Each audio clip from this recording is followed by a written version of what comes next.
Hey guys, so a question I get a lot, and I hope you had fun coloring. A question I get a lot is, do we have blue blood? And sometimes the pictures that we see of hearts can be deceiving because what did we do? We colored some things blue. We colored the veins blue in this. But no, we don't have blue blood. Some things do have blue blood, like an octopus and snails, lobsters, some spiders. But in our blood is always red. If it's really bright red blood, then it means we have a lot of oxygen in it. If it's darker red blood, it means that there's not much oxygen in it. So the veins that we colored, they're carrying the blood that doesn't have oxygen in it. They're kind of like trash trucks and they're carrying the things that we don't need. If you breathe out, that's what we don't need, carbon dioxide. So the veins are carrying it back to the heart and the lungs so that we can let it out and get rid of that. Now we use something called iron in our blood, and that helps things move around. It helps things be pushed along. So iron, when it gets rusty or anything, it needs oxygen. It turns kind of a red rusty color. So our blood is red. But in those octopus, those lobsters, and those spiders, they kind of have a coppery substance. And when copper meets oxygen, um, it kind of gets what we want to say rusty over time.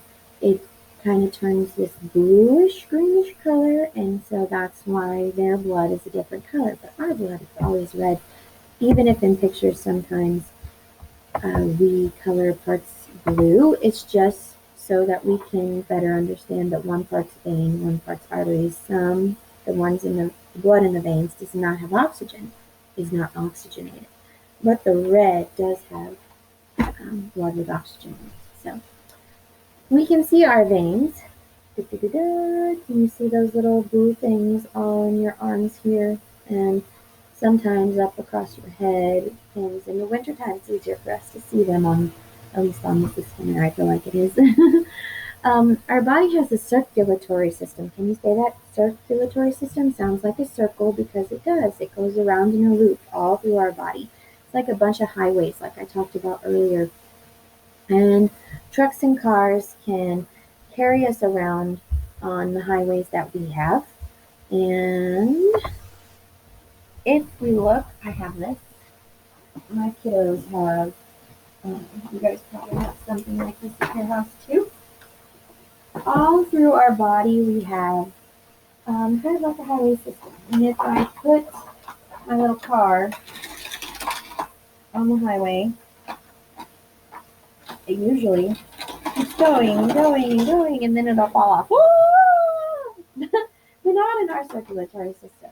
It goes right back around. But just like those highways, cars can ride on them. So blood takes a trip around our body um, on all of these veins and arteries and capillaries. And the big arteries are, they leave, they take the blood that's full of oxygen and take the oxygen all over from the tips of our head to the tips of our toes. Um, and the more running or jumping or playing that we do, the more oxygen we need throughout our body. And so our heart works harder to pump that oxygen everywhere.